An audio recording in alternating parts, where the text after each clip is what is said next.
Hello friends, आपका स्वागत है आपके अपने चैनल के ऊपर। और मैं आज आपके साथ चर्चा निफ्टी से शुरुआत करूं तो निफ्टी का जो चार्ट है वो कुछ इस तरीके से बयां कर रहा है। एक जो है वीक क्लोजिंग जो है आज निफ्टी के अंदर देखने के लिए मिली। जो ओपनिंग प्राइस थे वो 18719 थे और क्लोजिंग हुई है 18701 में। नीचे से एक अच्छा पुल बैक जो है निफ्टी ने दिया है, लेकिन उसका सारा का सारा श्रेय जाता है वो बैंक निफ्टी को। यानी कि बैंक निफ्टी के स्टॉक्स ने आज परफॉर्मेंस दिखाई दमदार, जिसकी बदौलत आज आपको निफ्टी के अंदर इतनी अच्छी क्लोजिंग मैं बोलूँगा कि देखने के लिए मिली। अच्छी मतलब कि बहुत ही ख़राब क्लोजिंग आपको देखने के लिए मिलती तो फिर भी काफ़ी क्लोजिंग सुधर गई, लेकिन फिर भी एक hanging man type of pattern बना है। और इस तरीके का पैटर्न जनरली टॉप के ऊपर बनता है तो एक रिवर्सल के साइन देता है। तो बाज़ारों के अंदर मुझे पर्सनली पिछले 2-3 दिन से देखिएगा, पहले बैंक निफ्टी कमज़ोर हुआ, फिर निफ्टी कमज़ोर हुआ, आज फिर बैंक निफ्टी मजबूत हो गया लेकिन निफ्टी कमज़ोर रह गया। ये सब कुछ जो है ऐसी परिस्थिति बता रहे हैं कि भाई तेजी लगभग ख़त्म होने की तरफ है इंडेक्स के फ्रंट पे। लेकिन ब्रोडर मार्केट जो है, जो अभी तक जो एडवांस डिक्लाइन रेशियो काफ़ी ख़राब थे वो ठीक कर रहे हैं। तो इंडेक्स के अंदर एक प्रॉफिट बुकिंग का दौर कभी भी किसी भी समय पर स्टार्ट हो सकता है। और आज यूएस के बाज़ारों में भी जो खबरें आ रही हैं वो यूएस के बाज़ार कमज़ोर हैं, तकरीबन 0.9% की कमजोरी के साथ काम कर रहे थे। और वहाँ पर जो न्यूज़ फ्लो आ रहा है वो ये आ रहा है कि भाई रिसेशन का रिस्क दोबारा से लग रहा है कि आ सकता है। तो हालांकि देखिएगा हमारे बाज़ार अभी उसको नहीं ले रहे हैं, लेकिन जो बड़े प्लेयर्स हैं उनके अगर सौदे आप देखें तो वो आपको चार्ट पे नज़र आते हैं निफ्टी के। तो बाद में आप एक ही चीज़ देखेंगे कि इंडेक्स मैनेजमेंट थी आज मेटल स्टॉक्स के दम पर बाजार चलते हुए तो नज़र आए, लेकिन वो केवल एक एडजस्टमेंट थी। तो आज एसबीआई, एचडीएफसी बैंक और मेटल स्टॉक्स जो है वो बाजार को संभाले हुए थे। वहीं दूसरी तरफ रिलायंस, टाटा मोटर्स और टीसीएस की वजह से आपको कमजोरी देखने के लिए मिल रही थी। एनएससी के एडवांस डिक्लाइन रेशियो बहुत बढ़िया है, बहुत बढ़िया मतलब बढ़िया है कि भाई जो स्मॉल का मिड गैप है वो सही चल रहा है। और अभी हमने भी एक शेयर्स के बारे में आपके साथ चर्चा की है और मेरा उस पर काफ़ी बुलिश स्टांस है। हो सकता है कि देखिए कि बाजार की करेक्शन हो तो उसमें भी करेक्शन हो सकती है। शेयर का नाम है मार्क्स एंड फार्मा और उस वीडियो का रैशनल बताया कि भाई मैं क्यों बुलिश हूँ, मेरे पर्सनल पोर्टफोलियो में वो शेयर है। अगर आपने वो वीडियो अभी तक नहीं देखी है तो वो आप जो है देख सकते हैं। अभी थोड़ी देर पहले ही हमने आपके साथ जो है वो शेयर किया और शीर्षक है आज के समय का सस्ता, सुंदर और टिकाऊ शेयर क्यों है। और आपके अपने जो व्यू है वो भी जरूर बताइएगा। और उसी तरीके से जो है एनएससी की जो एडवांस डिक्लाइन है, क्योंकि अभी तक देखिएगा बाजार इंडेक्स चल रहा था लेकिन जो शेयर्स थे स्मॉल कैप, मिड कैप के वो अच्छा नहीं कर रहे थे। अब बाजार की टॉप पे जो है वो शेयर्स अच्छा कर रहे हैं।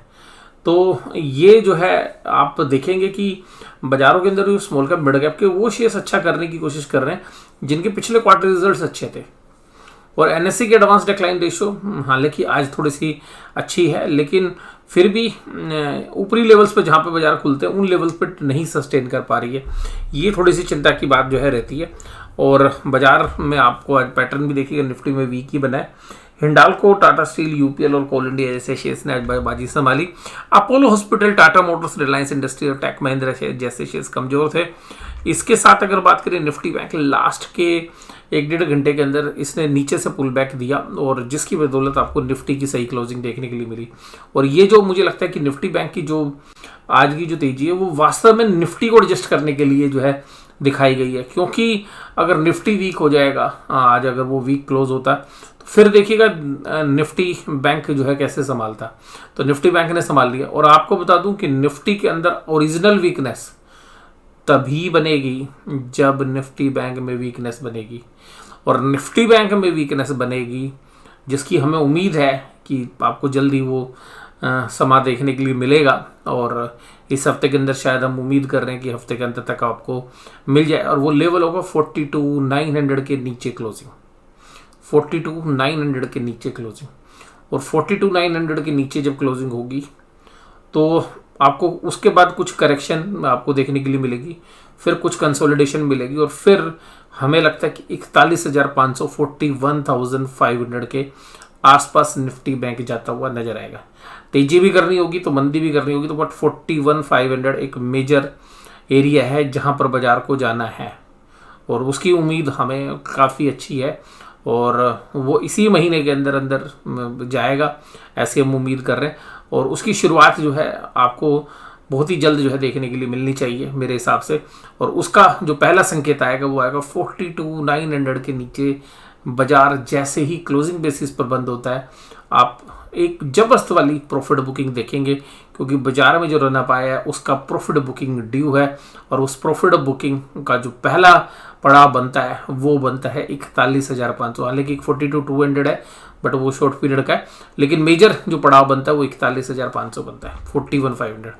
SBI, HDFC bank, ICICI bank, Kotak Mahindra, IndusInd bank, केवल इंडेक्स मैनेजमेंट हो रही है। इंडेक्स मैनेजमेंट क्या होती है? इंडेक्स मैनेजमेंट का मतलब होता है कि आज कुछ शेयर्स गिर रहे हैं तो उनको कंपनसेट करने के लिए दूसरों को मैनेज कर लेते हैं, कल दूसरे गिर रहे हैं तो उसको बचाने के लिए दूसरों को मैनेज कर लेते हैं। तो अल्टीमेटली निफ्टी को बस फ्लैट रखने की कोशिश हो रही है या थोड़ी सी तेजी दिखा दी जाए। तो इंडेक्स मैनेजमेंट से पहले तो देखिए कि बाजार को चलाया गया, अब इंडेक्स मैनेजमेंट से संभालने की कोशिश की जा रही है। बाजार जो है खरीदारी के बोझ से दबा हुआ है। अब खरीदारों ने माल तो खरीद लिया है, अब रोज अगर सेलिंग आती रहेगी ऊपर के रेट पे तो खरीदार जो है क्या करेंगे? तो खरीदार जब तक खरीद रहे हैं सेलर माल दे रहा है, और सेलर को जब लगेगा कि भाई खरीदार का दम खत्म हो गया, सेलर बड़ी तेजी से माल बेचेगा। यही जनरली होता है जब बाजार टॉप पे होता है।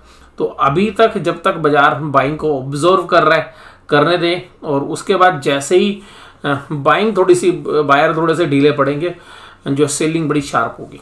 और तभी मैं आपको कह रहा हूँ कि जो भी इस समय पर इंडेक्स के अंदर स्पेशली जो है हमें एक शार्प सेलिंग जो है वो इस वजह से मिलेगी कि एक अच्छा प्रॉफिट बुकिंग आपको देखने के लिए मिलेगा। और हो सकता है कि 41,500 के बाद बाजार 40,000 के आसपास भी निफ्टी जाता हुआ नजर आए। और मुझे लगता है कि अभी 18,000 से 17,000 की लाइन में आपको निफ्टी भी देखने के लिए मिलना चाहिए।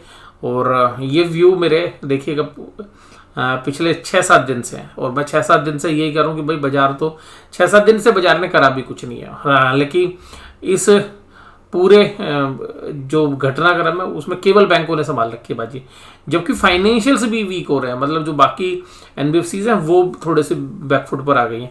FIIs ने 1100 करोड़ की सेलिंग की, तो वहीं DIIs ने कहा भाई हम 2600 करोड़ खरीद के जाएंगे।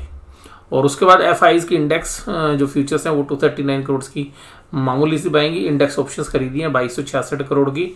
और इसके साथ साथ इंडेक्स के जो FIIs ने स्टॉक फ्यूचर्स बेचे हैं आज 866 करोड़ के। तो FIIs का डेटा तो देखिएगा वीक ही है। और पुट कॉल रेशियोज देखिएगा, निफ्टी के अंदर तो कोई पुट राइटर आना ही नहीं चाहता, पुट बेचना ही नहीं चाहता क्योंकि वीकनेस थी। लेकिन आज बैंक निफ्टी में जबरदस्त पुट बिकी है और कॉल अनवाइंडिंग हुई है जबरदस्त। तो जब इस तरीके से कॉल अनवाइंडिंग होती है तो कॉल राइटर तो डर गए आज कि भाई बाजार कल ऊपर जाएगा। बट मुझे लगता है कि बाजार कभी कभी ऐसे ना जो ऑप्शन चेन के डेटा ने ये भी बड़े कंफ्यूज करते हैं, और आज मुझे वो कंफ्यूजन वाली स्थिति ही लग रही है। डाउ जोन्स इंडस्ट्रियल एवरेज 0.82% की कमजोरी के साथ काम कर रहा है। हालांकि मैंने जब वीडियो स्टार्ट की थी तो 0.9 की जो है कमजोरी थी, और वहाँ से थोड़ा सा यहाँ पे आपको इम्प्रूवमेंट लग रहा है। $84 पे ब्रेंट क्रूड आ गया है। ऑप्शन चेन के डेटा निफ्टी के तो कमजोर है। निफ्टी में तो देखिए कॉल राइटिंग हुई है 18,700 पे, 1,46,000 कॉन्ट्रैक्ट टोटल है कॉल साइड में। पुट साइड में 1,04,000, और नीचे पुट राइटर्स अनवाइंड भी कर रहे हैं 18,550 में, जबकि कॉल राइटर एक्टिव है। तो इसके डेटा तो न्यूट्रल टू नेगेटिव है। लेकिन बैंक निफ्टी के मजबूत डेटा है।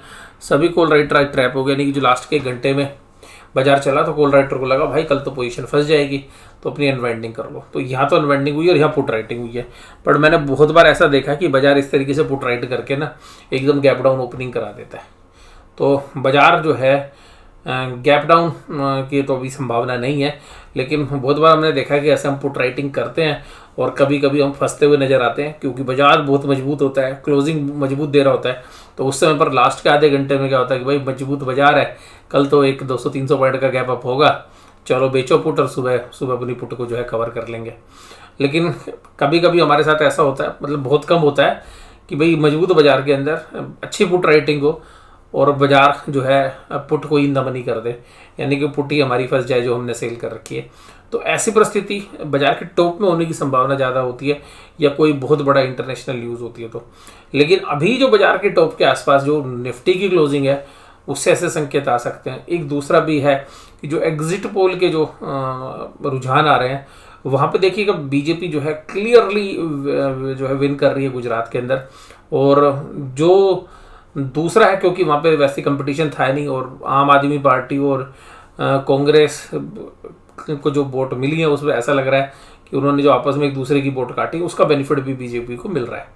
इसके अलावा हिमाचल के जो है वहाँ पे कांटे की टक्कर है, कुछ एग्जिट पोल कांग्रेस को जीतता हुआ दिखा रहे हैं, कुछ जो है बीजेपी को जो जीतता हुआ दिखा रहे हैं। बट वहाँ पे थोड़ा सा कॉन्फिडेंस जो है लूज होता हुआ शायद बाजार को लगेगा। और एमसीडी के जो इलेक्शंस हैं उसमें शायद आम आदमी पार्टी जो है जीतती हुई दिखा रहे हैं एग्जिट पोल के जो ज़्यादातर जो रिजल्ट्स हैं उनके अंदर। तो ये सब जो है ये भी हो सकता है कि कल आपको बाजार में थोड़ा सा इम्पेक्ट करते हुए नजर आए।